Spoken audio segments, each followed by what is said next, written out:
გარდაცვლილი მარიამ ყოჩალიძის ოჯახი შესაძლოა აჭარის ფინანსთა და ეკონომიკის სამინისტრომ საცხოვრებელი ფართიდან გამოასახლოს. ქმედების მოტივი საცხოვრებელი ფართის წლების წინ თვითნებურად დაკავებაა. მეზობლები აცხადებენ, რომ მთავრობამ აღნიშნული ფართი ოჯახს სიმბოლურ ფასად უნდა გადასცეს, ვინაიდან მათი მდგომარეობა ზაფხულში მომხდარი უბედური შემთხვევის შემდეგ კიდევ უფრო გაუარესდა. სადაც ვარმე ეს არის, ეს იყო საშინელი, ჩემი კეთილი მოწყობილია. მე ვითხოვ ამას გადმომცენ მიზერულ თანხაში მე ვხედავ რომ ჩემ ვხედავ ასე გაჭირვებულებს აძლევენ ხომ რომ არ აქვს საცხოვრებელი არ აქვს შესაძლებლობა იყიდონ დიდია ოჯახი ნამდვილად ნორმალური ოჯახის წევრები მყავს და ნორმალურ შვილებს უზდი ქვეყანას. მე ისეთი შვილი დავკარგე, იმ შვილის დედას მე არ უნდა დამჭირდეს ამდენი სიარული და თხოვნა მთავრობაში. მე იმასთან შვილს უზდიდი და ის მე ვერ დამიცვა ქვეყანამ დღისით მზისით 7-ის ნახევარზე შვილი ვერ დამიცვა ქვეყანამ. წიგნს კითხულობდა, არ თამაშობდა.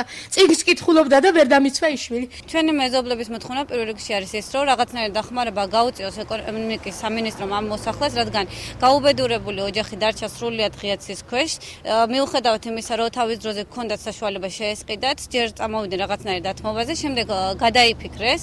აი, რატო გადაიფიქრეს, არავით არის ახსნა განმარტება არ იყო. ეხლა თხოვენ უბრალოდ რაღაც თანხითაც თუ როგორიმე სახით წამოვიდნენ რაღაცნაირ დათმობებზე. სამი კვირის წინ მარიამ ყოჩალიძის დედამ გამოსახლების გადავადების თხოვნით უმაღლეს საბჭოს მიმართა. დეპუტატ სვეტლანა კუდბას თქმით, საკითხის შესახებ აჭარის მთავრობის თავმჯდომარის არჩილ ხაბაძეს და ფინანსთა და ეკონომიკის სამინისტროს წერილობით მიმართა, თუმცა უწყებიდან თოვნას რეაგირება ჯერ არ მოჰყოლია.